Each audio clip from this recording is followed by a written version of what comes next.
கும்ப ராசி நண்பர்களே, இந்த 2025 செப்டம்பர் மாதம் சுமாரான பலனை தரும். ராகு பகவான் மாதம் முழுவதும் உங்கள் ராசியில் இருப்பார். மாத தொடக்கத்தில் சூரியன், புதன், கேது 7ஆம் வீட்டில் அமர்வார்கள். இது உங்கள் ஆரோக்கியத்தில் ஏற்ற இறக்கங்களை ஏற்படுத்தலாம். செவ்வாய் 8ஆம் வீட்டில் இருப்பதால் உடல் ரீதியாக சில பிரச்சனைகள் அல்லது காயம் அல்லது விபத்து ஏற்படலாம். எனவே கவனமாக வாகனம் ஓட்ட வேண்டும். மாதத் தொடக்கத்தில் சுக்கிரன் 6ஆம் வீட்டில் இருப்பதால் உடல்நலக் கோளாறுகளும் அதிகரிக்கும். திருமண உறவுகளில் ஏற்ற இறக்கங்கள் இருக்கும். குடும்பத்தில் கணவன் மனைவி இடையே சிறு பிரச்சனைகள் ஏற்படும். மாதத்தின் 2ஆம் பாதி சாதகமாக இருக்கும். காதல் உறவுகளுக்கு இது ஒரு நல்ல மாதமாக இருக்கும். வேலை செய்பவர்களுக்கு மாதத்தின் ஆரம்பம் பலவீனமாக இருக்கும்.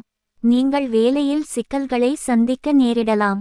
ஆனால் மாதத்தின் பிற்பகுதியில் நல்ல சூழ்நிலைகள் ஏற்படலாம். வியாபாரத்தில் நல்ல வெற்றியை பெறுவீர்கள்.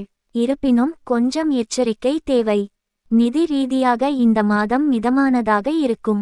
அதிக லாபத்தை எதிர்பார்க்காமல் செலவுகளை கட்டுக்குள் வைத்திருக்க முயன்றால் அதிக லாபம் பெறலாம். மாணவர்களுக்கு இந்த மாதம் சாதகமாக இருக்கும்.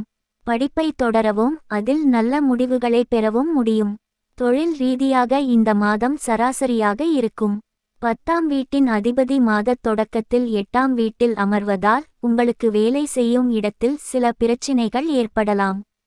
மாதத்தின் பிற்பாதியில் சூரியனும் புதனும் 8ஆம் வீட்டிற்கும் சுக்கிரன் 7வது வீட்டிற்கும் மாறுவார்கள். இந்த நேரத்தில் வியாபாரத்திலும் முன்னேற்றம் ஏற்படலாம். மாதத்தின் 2ஆம் பாதி உயர்கல்விக்கு சாதகமாக இருக்கும் மற்றும் கல்வியில் நல்ல வெற்றியை பெறுவீர்கள். வெளியூர் சென்று படிக்க வேண்டுமென்றால் அதற்கு பிரச்சனை வரலாம். இந்த காலகட்டத்தில் காதல் தொடர்பான உங்கள் நம்பிக்கை மிக அதிகமாக இருக்கும். நீங்கள் இப்போது உங்கள் காதலியை திருமணம் செய்து கொள்ள விரும்பினால் பேச்சுவார்த்தைகள் முன்னேறலாம் மற்றும் உங்கள் காதல் திருமணம் உறுதிப்படுத்தப்படலாம். இது உங்களுக்கு திருப்தியையும் மகிழ்ச்சியையும் தரும். மாதத்தின் பிற்பகுதியில் நீண்ட பயணங்கள் உங்களுக்கு நன்மை பயக்கும் மற்றும் உங்கள் வணிகத்திற்கு ஒரு புதிய திசையை கொடுக்கலாம்.